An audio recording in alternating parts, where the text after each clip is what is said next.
तर नमस्कार मित्रांनो, आपले स्वागत आहे माझ्या आणखीन एका नवीन व्हिडिओमध्ये। तर मित्रांनो, मी आज आपल्याला एक पौष्टिक अशी दुधी भोपळ्याची खीरची रेसिपी बनवून दाखवणार आहे। तर मित्रांनो, एकदा माझ्या मम्मीने ही खीर केली होती, तर आज मला ही खाऊ वाटली आहे। तर मी आज तुम्हाला मी स्वतः बनवून दाखवणार आहे। तर चला तर मग आपण ही कशी बनवायची आहे ही रेसिपी पाहूया। तर मित्रांनो, सुरुवातीला आपल्याला या ठिकाणी अर्धा किंवा त्याच्यापेक्षा कमी खिसलेला दुधी भोपळा घ्यायचा आहे व या ठिकाणी आपल्याला खोबऱ्याचा खिस घ्यायचा आहे। एक वाटीभर साखर व तुम्हाला जशी चव किंवा गोड पाहिजे तशा पद्धतीने तुम्ही साखर घेऊ शकता। आणि या ठिकाणी 2 ते 3 विलायच्यांची पूड आणि हे आहे तूप। खाताना आपण वर्ण तूप घेऊ शकतो। तर मित्रांनो, आणि या ठिकाणी आपण घेतलेले आहे अर्धा लिटर दूध। तर चला तर मग मित्रांनो, रेसिपीला सुरुवात करूया। आता आपल्याला सुरुवातीला दूध गरम करायला ठेवायचं आहे। तर मित्रांनो, आता 5 ते 7 मिनिटांनंतर दूध चांगलं गरम झालेलं आहे, आपण पाहू शकता। तर मित्रांनो, आता आपल्याला यात वाटीभर साखर टाकायची आहे। मित्रांनो, साखर टाकल्यानंतर आपल्याला साखर चांगल्या पद्धतीने मिक्स करून घ्यायची आहे आणि चांगल्या पद्धतीने साखर विरघळवून घ्यायची आहे।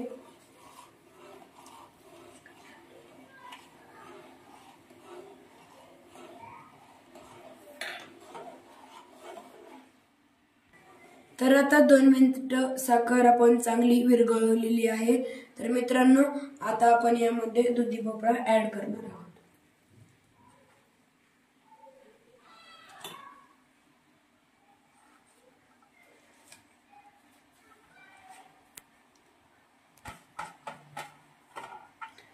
तर मित्रांनो, आता हे देखील आपल्याला चांगल्या पद्धतीने मिक्स करून घ्यायचं आहे।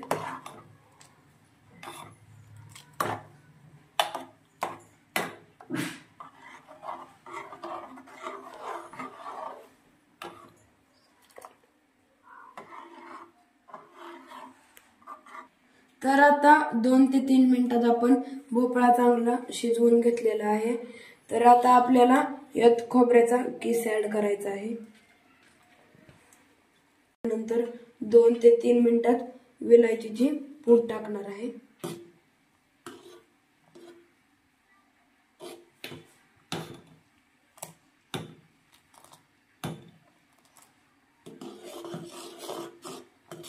तर मित्रांनो, आपली खीर अतिशय छान शिजलेली आहे। तर मित्रांनो, आता आपण यात विलायचीची पूड टाकणार आहोत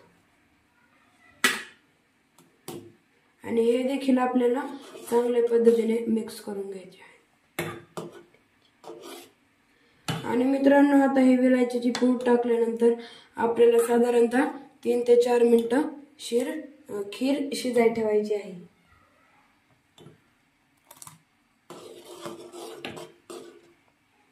तर मित्रांनो, आता खीर चांगली शिजलेली आहे।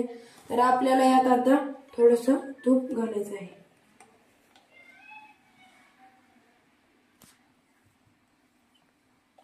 तर मित्रांनो, आता तूप घातल्यानंतर आपल्याला हे 1.5 ते 2 मिनिटं चांगलं शिजवून घ्यायचं आहे। तर मित्रांनो, दुधी भोपळा हे आपल्या आरोग्यासाठी चांगलं असतं आणि याची खीर देखील आपल्याला 5 ते 10 मिनिटात बनवून तयार होते। तर मित्रांनो, आता आपली खीर देखील तयार झालेली आहे। तर मित्रांनो, आता मी तुम्हाला ही टेस्ट करून दाखवणार आहे।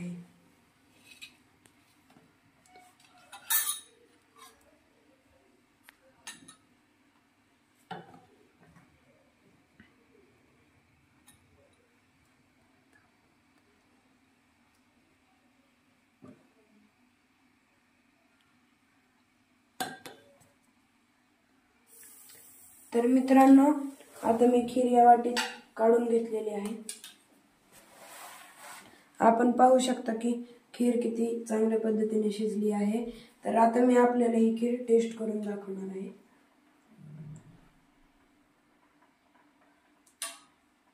अतिशय छान लागत आहे ही खीर। धन्यवाद। आणि व्हिडिओ आवडल्यास लाईक करा, चॅनलला सबस्क्राईब करा आणि ही रेसिपी आवडल्यास मला कमेंट करून नक्की कळवा. धन्यवाद.